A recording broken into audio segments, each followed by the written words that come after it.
ಇಲಾಖೆ ಸಭೆ ಆಗಿರೋದು ಬ್ಯಾಂಕ್ ಡೌನ್ ಮಾಡ್ರಪ್ಪ ಲೋಗೋಗಳು. ಪಂಜಾಬ್ ನ್ಯಾಷನಲ್ ಬ್ಯಾಂಕ್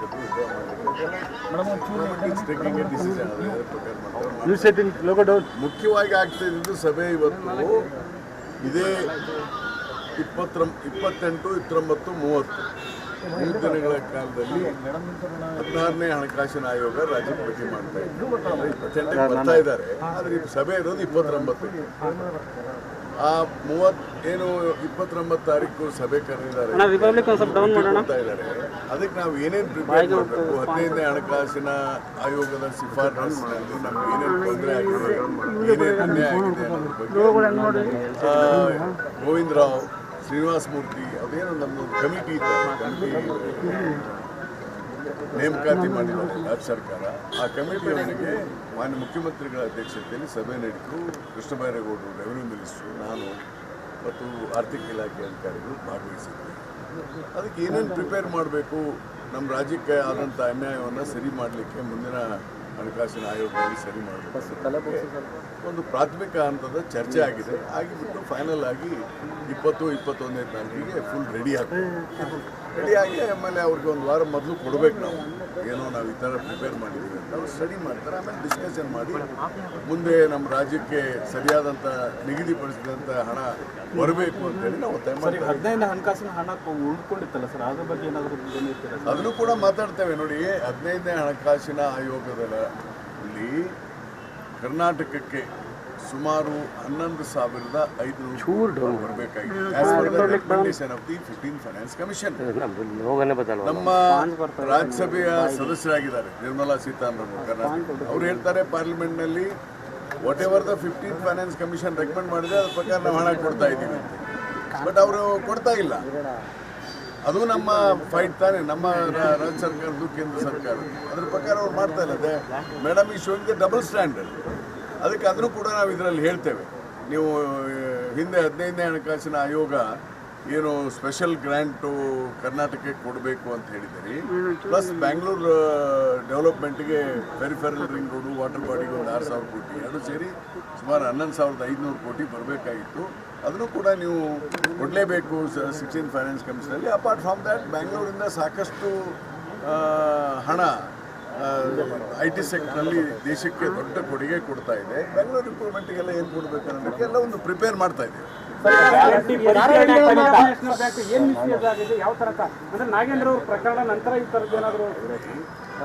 ಅದ್ರ ಬಗ್ಗೆ ನಾವು ಇಲ್ಲಿ ಚರ್ಚೆ ಆಗಲ್ಲ ಅಲ್ರಿ. ಅದ್ರ ಬಗ್ಗೆ ಈ ಸಭೆಯಲ್ಲಿ ಚರ್ಚೆ ಆಗಿಲ್ಲ. ಚರ್ಚೆ ಆಗ್ಲಾರ್ದ ವಿಚಾರ ನಾನು ಹೆಂಗ್ ಮಾತಾಡಲಿ?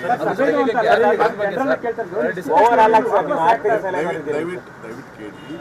ಅದ್ರ ವಿಚಾರ ಚರ್ಚೆ ಆಗಿಲ್ಲ. ಅದ್ರ ಬಗ್ಗೆ ನನಗೆ ಗೊತ್ತಿಲ್ಲ, ಸಂಪೂರ್ಣವಾಗಿ ಗೊತ್ತಿದ್ದೆ ಮಾತಾಡ್ತೀನಿ.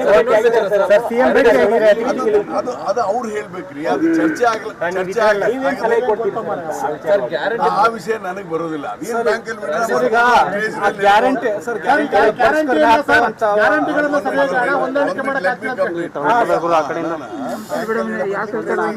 ಟ್ರೆಜರಿ ವಾಪಸ್ ಇಟ್ಟರೆ ಮಿಸ್ಯೂಸ್ ಆಗೋದಿಲ್ಲ ಅನ್ನೋ ಕಾರಣಕ್ಕಾಗಿ ಏನ್ರಿ ಇರ್ಬೋದು. ಅದ್ರ ಬಗ್ಗೆ ನನಗೆ ಹೆಚ್ಚು ವಿಚಾರ ಗೊತ್ತಿಲ್ಲ. ಗ್ಯಾರಂಟಿ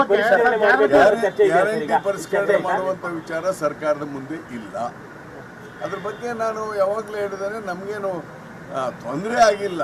ಬಟ್ ನಾನು ಯಾವಾಗಲೂ ಹೇಳ್ತಾ ಬಂದಿದ್ದೆ, ಅಂದರೆ ಹಣಕಾಸಿನ ಇದರಲ್ಲಿ ಒತ್ತಡ ನಮಗೆ ಜಾಸ್ತಿ ಇದ್ದೇ ಇದೆ ಅಂತೇಳಿ. ಆದರೆ ನನಗನ್ಸೋ ಮಟ್ಟಿಗೆ ನೆಕ್ಸ್ಟ್ ಇಯರಿಂದ ನಮ್ಗೆ ಯಾವುದೇ ಸಮಸ್ಯೆ ಆಗೋದಿಲ್ಲ. ಯಾಕಂದರೆ ನಮ್ಮ ಬಜೆಟ್ 4 ಲಕ್ಷ ಕೋಟಿಗಿಂತ ಹೆಚ್ಚಾಗ್ತದೆ 25, 26.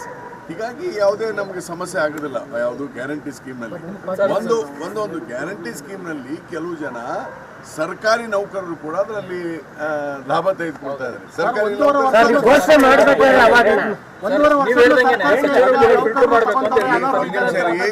ಸರ್ಕಾರಿ ನೌಕರರು ಕೂಡ ಕೆಲವು ಜನ ಲಾಭ ತೆಗೆದುಕೊಳ್ತಾ ಇದ್ದಾರೆ. ಅದ್ರ ಬಗ್ಗೆ ಕೆಲವರು ಹೇಳಿದ್ದಾರೆ ಹೊರತು ಅದ್ರ ಬಗ್ಗೆ ಮುಖ್ಯಮಂತ್ರಿಗಳು ಯಾವುದೋ ಏನು ಸದ್ಯದ ಪರಿಸ್ಥಿತಿಯಲ್ಲಿ ನಾವು ಏನು ತೆಗಿಬಾರ್ದು, ಏನಿದೆ ಇರಲಿ ಅನ್ನೋ ಅದು ಮನೋಭಾವನೆ ಇದ್ದಂಗಿದೆ. ಅದ್ರ ಬಗ್ಗೆ ಯಾವುದೋ ಚರ್ಚೆ ಆಗಿಲ್ಲ. ನೀವೇ ಮಾತಾಡ್ಕೊಂಡು ನಾವೇನ್ ಮಾಡೋಣ, ಅದ್ರ ಬಗ್ಗೆ ಚರ್ಚೆ ಆಗಿಲ್ಲ. ಅದ್ರ ಬಗ್ಗೆ ಯಾವುದೇ ಕಮಿಟಿ ಮಾಡಿಲ್ಲ, ಯಾವುದೇ ಸಮಸ್ಯೆ ಇಲ್ಲ. ನಾನು ಹೇಳ್ತೇನೆ, ಗ್ಯಾರಂಟಿ ಬಗ್ಗೆ ನಾವು ವಾರಂಟಿನೂ ಕೊಡ್ತೇವೆ ಅಂತ ಮಾತನ್ನು ಹೇಳ್ತೇನೆ.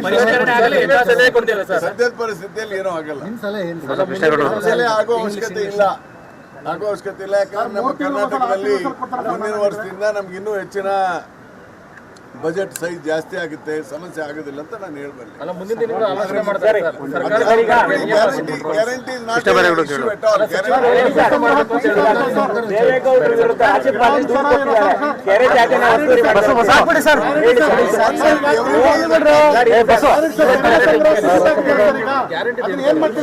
ಗ್ಯಾರಂಟಿ ವಿಚಾರದಲ್ಲಿ ಮಾತನಾಡೋದು ಗ್ಯಾರಂಟಿನಲ್ಲಿ ಆಗೋದಿಲ್ಲ ಅಂತ ನಾನು ಕೊಟ್ಟಿದ್ದೆ. ಅದು ಇದೆ ಯೋಚನೆ ಮಾಡಿಲ್ಲ ಅಂತ ಅಷ್ಟೇ ಹೇಳಬಲ್ಲೆ. ಅದ್ರ ಬಗ್ಗೆ ಇನ್ನು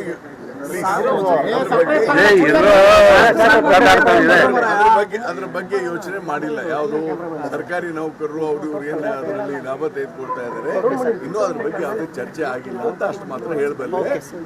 ರೆಫರೆನ್ಸ್ ಬರ್ತದೆ ಅಂದ ಕೂಡಲೇ ಏನಾದ್ರು ಮಾತಾಡಿರ್ತೇವೆ.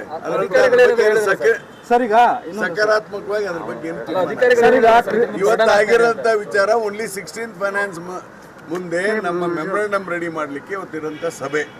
ಈಗ ಆರ್ಥಿಕ ಇಲಾಖೆಯವರು ಕೆಲವು ಸಲಹೆ ಕೊಟ್ಟಿದ್ದಾರೆ, ನಾವು ಕೆಲವು ಸಲಹೆ ಕೊಟ್ಟಿದ್ದೇವೆ, ಗೋವಿಂದ್ರ ಅವರು ಸಲಹೆ ಕೊಟ್ಟಿದ್ದಾರೆ, ಕೃಷ್ಣ ಬೈರೇಗೌಡರು ಕೊಟ್ಟಿದ್ದಾರೆ. ಅವೆಲ್ಲವನ್ನ ಸೇರಿಸಿ 20ನೇ ತಾರೀಕು ಒಂದು ಮೆಮೊರಂಡಮ್ ರೆಡಿ ಆಗ್ತದೆ. ಈಗ ಕೃಷ್ಣ ಬೈರೇಗೌಡರು ಧ್ವನಿ ಎತ್ತಿದೆ ಸರ್, ಬೆಂಗಳೂರಲ್ಲಿ ರಸ್ತೆಗಳು ಹಾಳಾಗಿದೆ, ಅಧಿಕಾರಿಗಳು ಅದನ್ನು ಗಮನ ಹರಿಸ್ತಾ ಇಲ್ಲ ಅನ್ನುವಂಥದ್ದು.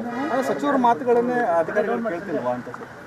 ಹಾಗೇನಲ್ಲ, ಅಧಿಕಾರಿಗಳ ಮಾತು ಕೇಳ್ತಾನಂತಲ್ಲ. ಬೆಂಗಳೂರಲ್ಲಿ ರಸ್ತೆ ಹಾಳಾಗಿರೋದ್ರಿಂದ, ಮಳೆ ಜಾಸ್ತಿ ಆಗಿರೋದ್ರಿಂದ ರಾಜ್ಯದಲ್ಲೂ ಹಾಳಾಗಿದೆ. ಅದ್ರ ಬಗ್ಗೆ ಇಷ್ಟರಲ್ಲೇ ಲೋಕೋಪಯೋಗಿ ಇಲಾಖೆ ಸಚಿವರು ತೀರ್ಮಾನವನ್ನು ತೆಗೆದುಕೊಳ್ತಾರೆ. ಬೆಂಗಳೂರು ಸಿಟಿಯಲ್ಲಿ ಬೆಂಗಳೂರು ಡಿಸ್ಟ್ರಿಕ್ಟ್ ಮಿನಿಸ್ಟ್ರು ಮತ್ತು BBMP ಕೂಡ ತೀರ್ಮಾನ ತೆಗೆದುಕೊಳ್ತದೆ. It's not a big matter.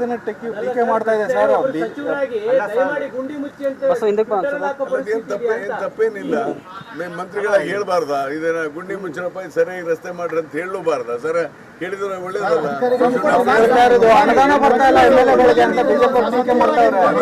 ನೋಡಿ, ಅನುದಾನದ ಕೊರತೆ ಇಲ್ಲ. ಈಗ ಸ್ಟೆಬಿಲೈಸ್ ಆಗ್ತಾ ಇದೆ. ಸಾಕಷ್ಟು ಹಣಗಳು PWDಗೂ ಕೂಡ ಹಣ ಕೊಡ್ತಾ ಇದ್ರೆ, BBMP ಕೊಡ್ತಾರೆ. Just wait for 1 week, you will know it. ಕೊರತೆ ಇಲ್ಲ ಒಂದು ವಾರದಲ್ಲಿ. ಯಾಕಂದ್ರೆ ಈಗ ಮಳೆ ಕಡಿಮೆ ಆಗ್ಬೇಕಲ್ಲ. ಮಳೆ ಕಡಿಮೆ ಆಗ್ತಿದ್ರೆ ಏನಾಗುತ್ತೆ, ಈಗ ಹಾಕಿದ್ರೆ ಮತ್ತೆ ರಸ್ತೆ ಕೆಟ್ಟೋಗುತ್ತೆ.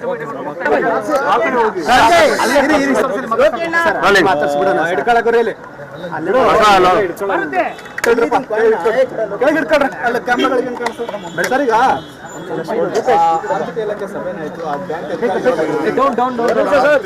ಇಲಾಖೆ ಸಭೆ ಆಗಿರೋದು ಬ್ಯಾಂಕ್ ವಿಚಾರದಲ್ಲ.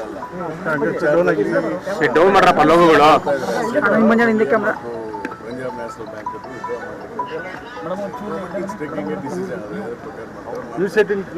ಮುಖ್ಯವಾಗಿ ಆಗ್ತಿದ್ದು ಸಭೆ ಇವತ್ತು ಇದೇ 28, 29, 30 3 ದಿನಗಳ ಕಾಲದಲ್ಲಿ 16ನೇ ಹಣಕಾಸಿನ ಆಯೋಗ ರಾಜ್ಯಕ್ಕೆ ಭೇಟಿ ಮಾಡ್ತಾ ಇದ್ರು. 28ಕ್ಕೆ ಬರ್ತಾ ಇದ್ದಾರೆ.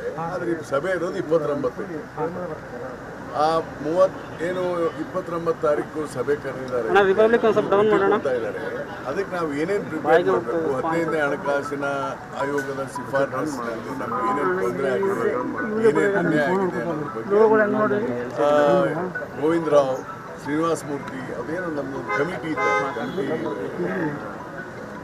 ನೇಮಕಾತಿ ಮಾಡಿದ್ದಾರೆ ರಾಜ್ಯ ಸರ್ಕಾರ. ಆ ಕಮಿಟಿಯವರಿಗೆ ಮಾನ್ಯ ಮುಖ್ಯಮಂತ್ರಿಗಳ ಅಧ್ಯಕ್ಷತೆಯಲ್ಲಿ ಸಭೆ ನಡೆಯಿತು. ಕೃಷ್ಣ ಬೈರೇಗೌಡರು, ರೆವಿನ್ಯೂ ಮಿನಿಸ್ಟ್ರು, ನಾನು ಮತ್ತು ಆರ್ಥಿಕ ಇಲಾಖೆ ಅಧಿಕಾರಿಗಳು ಭಾಗವಹಿಸಿದ್ವಿ. ಅದಕ್ಕೆ ಏನೇನು ಪ್ರಿಪೇರ್ ಮಾಡಬೇಕು, ನಮ್ಮ ರಾಜ್ಯಕ್ಕೆ ಆದಂಥ ಅನ್ಯಾಯವನ್ನು ಸರಿ ಮಾಡಲಿಕ್ಕೆ ಮುಂದಿನ ಹಣಕಾಸಿನ ಆಯೋಗದಲ್ಲಿ ಸರಿ ಮಾಡಬೇಕು ಒಂದು ಪ್ರಾಥಮಿಕ ಹಂತದ ಚರ್ಚೆ ಆಗಿದೆ. ಆಗಿಬಿಟ್ಟು ಫೈನಲ್ ಆಗಿ 20-21ನೇ ತಾರೀಕಿಗೆ ಫುಲ್ ರೆಡಿಯಾಗಿ ಆಮೇಲೆ ಅವ್ರಿಗೆ ಒಂದು ವಾರ ಮೊದಲು ಕೊಡಬೇಕು. ನಾವು ಈ ಥರ ಪ್ರಿಪೇರ್ ಮಾಡಿದ್ದೀವಿ ಅಂತ ಅವ್ರು ಸ್ಟಡಿ ಮಾಡ್ತಾರೆ. ಆಮೇಲೆ ಡಿಸ್ಕಷನ್ ಮಾಡಿ ಮುಂದೆ ನಮ್ಮ ರಾಜ್ಯಕ್ಕೆ